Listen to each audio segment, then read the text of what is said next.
Story by u/JillPod123. This happened about 5 years ago, so some parts are probably left out as I don't remember much. Backstory: my cousin, who was 13 at that time, lives with our family because of his unstable mother, who has trouble supporting them both. He's been living with us off and on for years, so I am very protective of him, as I see him more as a little brother than a cousin. One day, our laundry machine broke down, so my mom gave me cash and had me go down to the laundromat to do our laundry. I took my cousin with me for the extra help. Let's call my cousin Brax. This laundromat had several arcade games, including a fighting two-player game that has the fighters transform into animals. I have no idea what it was called, but I gave Brax quarters to play on that game and occasionally joined him while waiting for the laundry to be done. Eventually, I ran out of quarters to give to him, so he had to sit with me while waiting for the laundry while playing games on my phone. When all the laundry was dry, I gave him the keys to unlock my car and then opened the trunk. He came back and I gave him the first laundry bin full of clothes and he went outside to the car with it. I then started filling the other laundry bin with clothes. And 2 minutes passed by and he hasn't been back yet. I was curious. We lived in a nice town, so I wasn't afraid for him, just curious about what took him so long. So I went outside, and I see Brax talk to an old man. The old man was short and had about 5 white greasy hairs on his head. He was slumped over and had a stained white tank top, and he was smiling with crooked yellow teeth at Brax, and even from far away, smelled like death. I was immediately afraid that he was going to kidnap Brax, so I quickly walked over there. Once the old man caught sight of me, his smile quickly went away and his speech was slurred, and he looked visibly nervous. I went up to them and asked, "What's going on?" Brax smiled at me and said, "This man said he'll give me $5 if I take out his boxes in the back of his car. He said his boxes were too heavy to get out by himself. This means we can play that game again." His car was a really old worn-down station wagon, and the only access in his trunk was through the back window, which was open.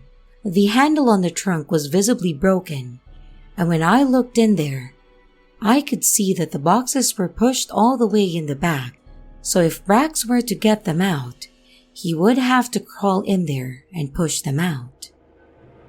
I was then convinced that he was gonna get kidnapped if I didn't stay. Since Brax had already said yes to the old man, I let him get out the boxes, all the while watching the old man like a hawk, ready to attack if he tried anything. I know, it was irresponsible of me, but at that time, I thought that I was right. As I was glaring at the old man with my arms crossed, he was getting more and more nervous and started fidgeting with his hands and avoiding eye contact with me. When Brax was done, the old man awarded him with $5. Then, he quickly picked up the boxes like it was nothing and practically threw them in the passenger seat of his car, and then drove away. I looked at Brax and asked, "How heavy were those boxes?" Brax replied with, "It felt like they were all empty." I was pretty pissed at Brax at the moment because he knew better than to go up to a creepy old man like that. So old man, let's not meet again.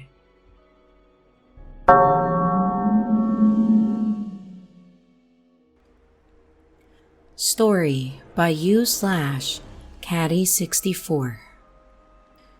This happened about 4 years ago. My daughters Addie and Alyssa were 9 and 4 years old respectively. We, along with my husband, lived in a rented small 2-bedroom house in a very small town. Unfortunately, both my washer and dryer broke within the same week, and I was forced to go to the laundromat for a few months. And on this particular day, I decided to take our week's worth of laundry there while the girls were in school, instead of going after supper, which was what I normally did.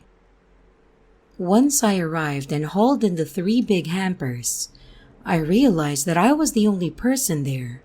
If you've ever had to use a laundromat, you could imagine the utter joy I felt knowing that I'd be in my very own company.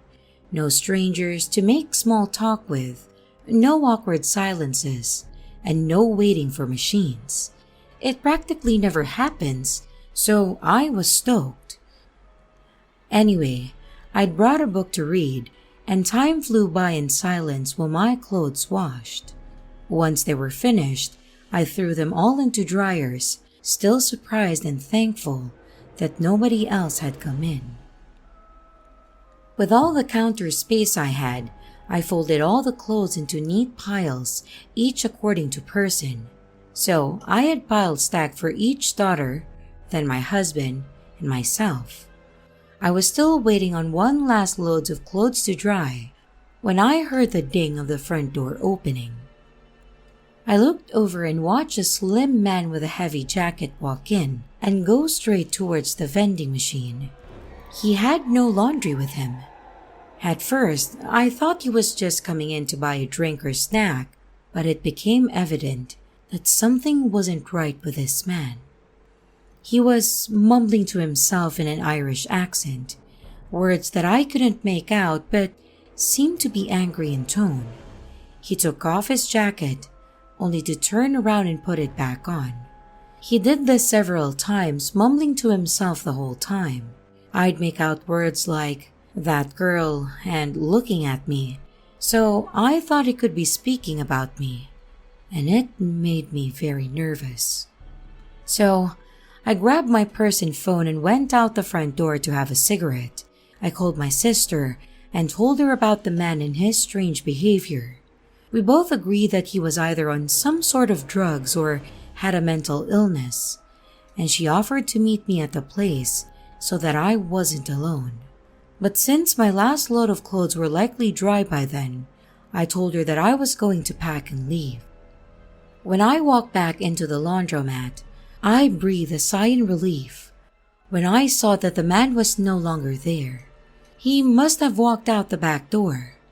I quickly grabbed my clothes and started folding the last of them when I noticed that something was off. There was a pile missing. My 4-year-old's underwear pile had disappeared. I searched around for them, but they had vanished. That crazy man had stolen about 10 pairs of my little girl's underpants. What kind of sicko was that? I ran outside looking for him to chew him out, but he was long gone. I wanted to call the police on him, but I was due at the school in the next 15 minutes to pick my kids, and just didn't have time to fill out a report. It amazes me how disgusting some individuals are in this world. So, crazy panty stealer from the laundromat, let's never meet again.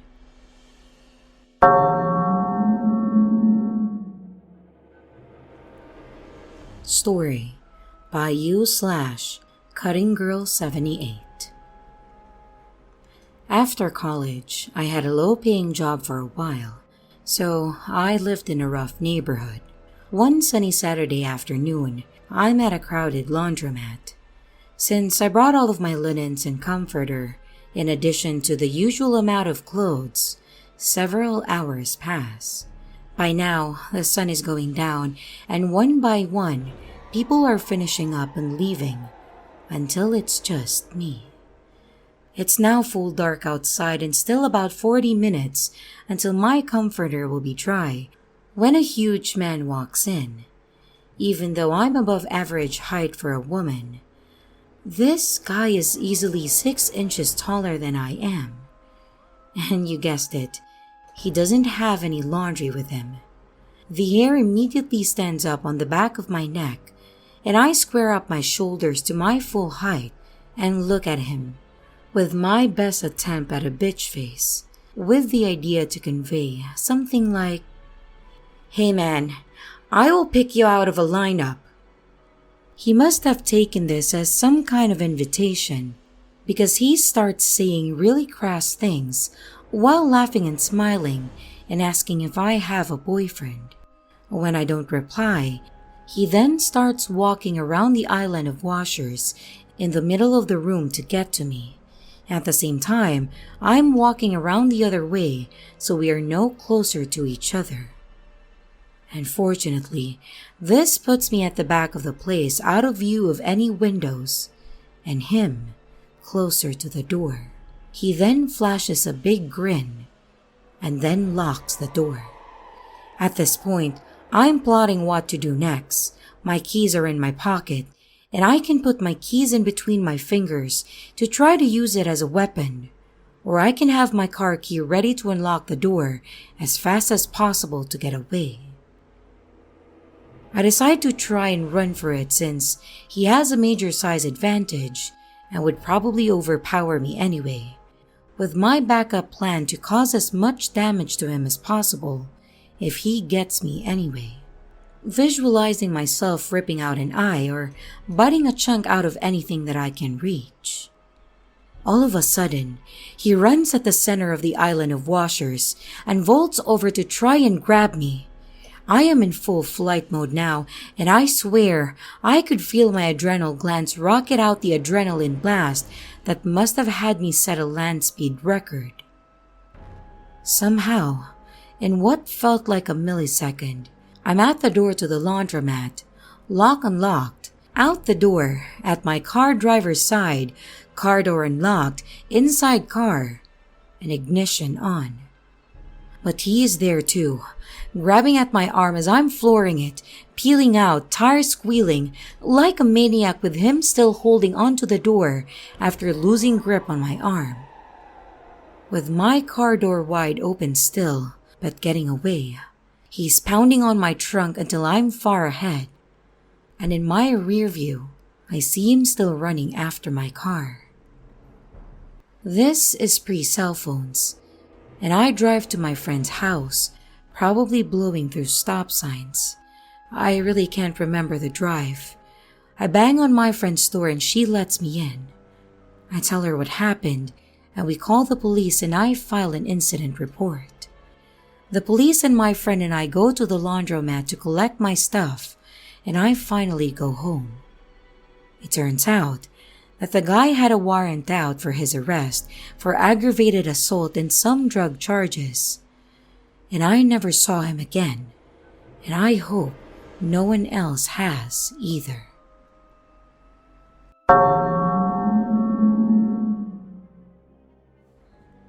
Story by U/Alternative Study 45.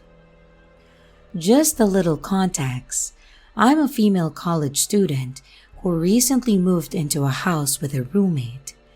The house doesn't come with a washer or dryer, although we can rent one from the housing office. My roommate thought it would save money if we just went to a laundromat instead of paying like $35 per month. But after tonight, I'm going to be insistent that we get one. I think that's just the basics that you'll need for the story. Last night around 10 p.m., something happened that I need to do an emergency wash. I live in a college town, and near the campus, there are a couple of laundromats, and so I drove to one of those. I'm not sure why I chose this one, but I went based off memory and just ended up going to the one laundromat that's literally right off campus. You could walk a short distance and technically be on campus. While I was washing clothes, a friend Snapchatted me, and I saw that she was walking her dog on campus. I then loaded up everything that wasn't in the washer, and then I went to go see her. She ended up being with another friend, and we all ended up hanging out. After leaving Bethany and Tiffany, who I noticed didn't go straight home, I went back to the laundromat to switch my stuff over. It was going to be another 36 minutes, so I just decided to wait out there. Probably about 5 minutes in, my senses kinda perked up, like that feeling that someone else is in the room, even though you can't see them. Yeah, that, and lo and behold, a man walks through the back a few seconds later. The way the building is set up, there's a parking lot and a front room where there are some washers and small dryers, and a small doorway that leads to more washers and bigger dryers. I decided to set up in the back in hopes of finding a bigger washer to do one load, but I ended up doing 2 washing loads. Now, I'm kind of used to guys hitting on me, and so when this guy did it, I wasn't caught off guard. It doesn't happen often, but it happens enough.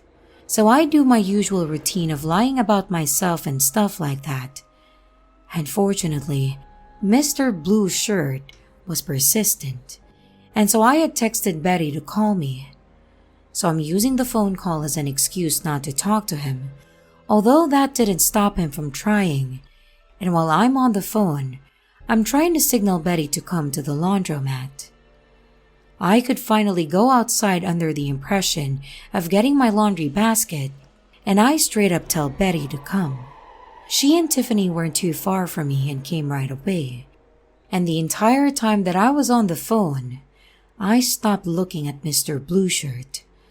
I would pass by him occasionally, being he was standing in the doorway that connect the back room and the front room. However, I wouldn't even look at him. I would politely say excuse me, but wouldn't acknowledge him any other way. Betty and Tiffany finally showed up, but unfortunately, I still had 18 minutes left on the dryer. So we all just gathered around the dryer waiting, and I went back and forth between inside and outside. I updated them on everything going on while we were outside, and when the timer got to 10 minutes, we stayed by the dryer. While Tiffany and I had our backs to him, because I didn't even want to see him, Betty was watching him. She later said that he was just looking at us, listening and talking on his phone. Finally, my clothes dried, and while I was getting my stuff, I had casually mentioned how I'm glad that I lived near my friends, so we would be going the same way. Well, this was a lie. We literally live on the opposite ends of town, but I didn't want to go home and have Mr. Blue Shirt following me. And pretty soon, the 3 of us left and got in our car, and while we were leaving, Mr. Blue Shirt had followed us outside to his car. I was going to follow my friends back to their house, and as we back out the laundromat, we were at a corner where Mr. Blue Shirt was adjacent to us in his car. Betty refused to let Tiffany go until he had made a left turn, going in the opposite direction of us. We ended up going in crazy directions to their house until Betty had us pull over just to make sure nothing was attached to the car. And thank God, nothing was. I stayed at their place last night and was very thankful that they came for me. Betty just keeps saying that she's glad that I called them. I just really wanted to get this off my chest without feeling guilty. So, thank you so much for listening. This is the scariest thing that has happened to me so far. When I had went outside the first time after Mr. Blue Shirt showed up, I could not find a car. I later learned that he had parked on the side of the building. Something else that I had realized that made me think that I wasn't just being paranoid is that the whole time he was there, Mr. Blue Shirt didn't do a single load of laundry nor touch any clothes.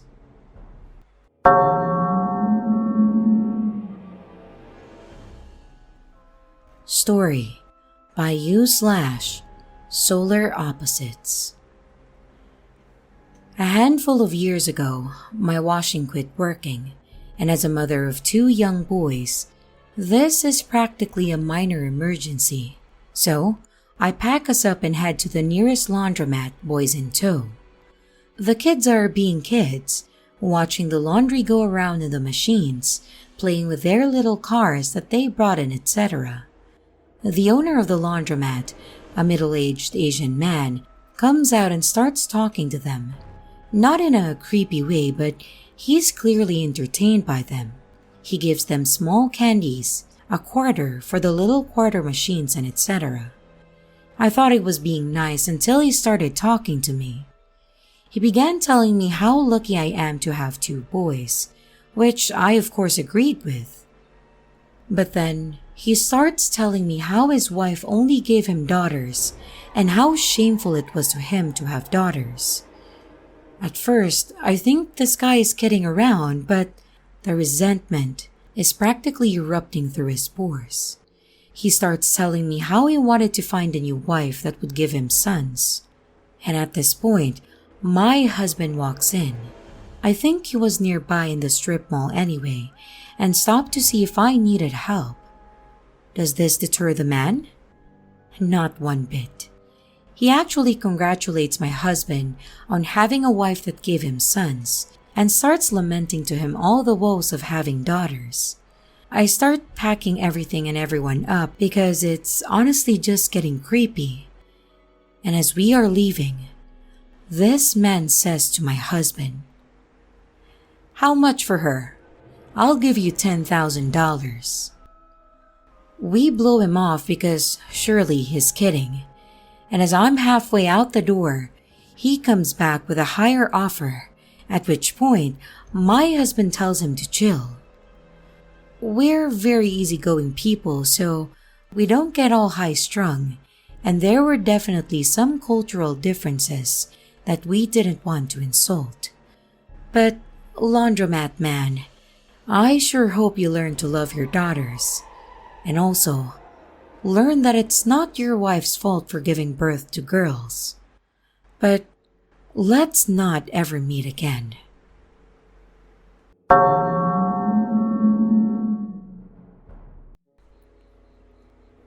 Story by you/Crunchy Leaves.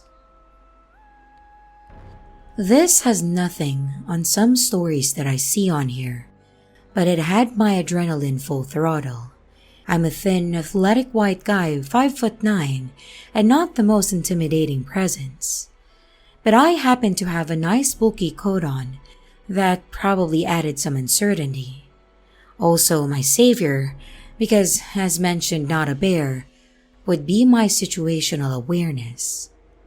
Anyway, story time. It's 2:30 a.m. or so, and it's my favorite time to do the laundry. There's a 24/7 auto-electronic laundromat right by my apartment. While there's employees there during business hours, there's roughly an 8-hour stretch where I'm the only one who will be in the building.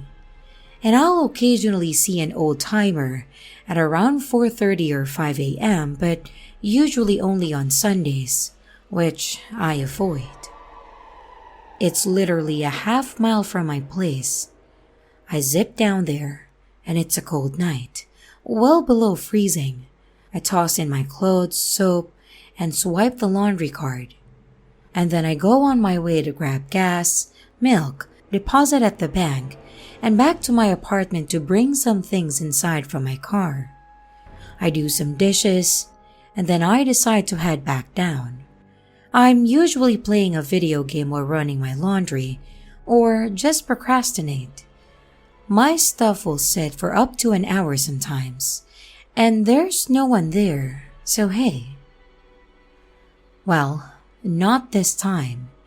It's now just shy of 3 a.m., and I get the notification that my laundry is done on my phone as I'm seconds from the laundromat parking lot. I pull in and scan the parking lot. No one here. I proceed to walk in the front door and immediately notice someone come into the building from the far side door. A guy, maybe 6 foot, with 2 hoodies on, both hoods up. Most of his face concealed. It's unlocked and often used when the place is busy.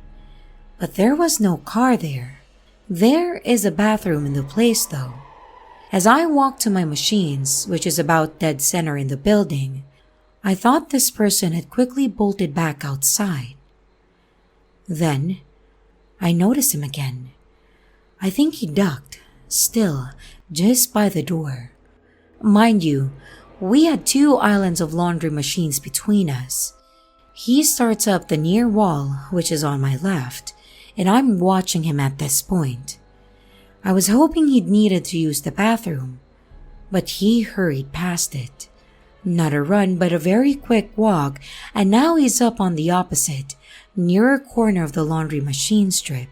Maybe 15 foot away, and just out of my line of sight for a moment.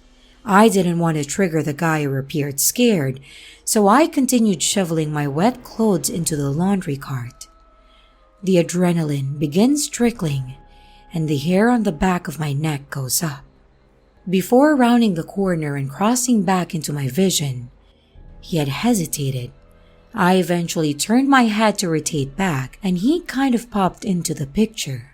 He glanced over, and we made eye contact as I reached into my coat pocket to fist my keys. He continues up the aisle and makes a left back outside the door. I have a little blade on my keys, so I popped that open and proceeded to toss my shit in the dryer, while scanning my surroundings the entire time. Eventually, the time came to go outside. The front doors are automatic, so I had both of my hands free, and I literally walked out of the place wielding a knife, shaking with adrenaline. But it was a ghost town. I proceeded to my car and then went home. I drove my wife into work and waited until about 6 to grab my clothes. My conclusion is that I'm nearly positive that this person scoped out the laundromat. My machine, which was all of them, has a digital timer for the current wash. This guy entered the building within a minute of it going off and me pulling into the lot at 3 a.m., a night when it was 20 Fahrenheit outside. Coincidence? Maybe, but I was scared either way. Hello everyone, it's your creepy sister here. Thank you so much for watching the video. I really appreciate each and every one of you. But I would also like to thank my amazing patrons, my top tippers, and my dearest channel members. Thank you very, very much. I really appreciate it with all of my heart. If you want to support the channel further, you could also choose to become a patron, a tipper, or a channel member. But remember, it's appreciated, but never a requirement. I would also like to announce that we have merch now. The link is in the description of the video, along with all my other social media links, like my Discord server, Twitter, Instagram, and others. You can connect with me and send your stories there. And don't forget to like and subscribe if you haven't yet, and comments are highly appreciated. And remember, your fear feeds me.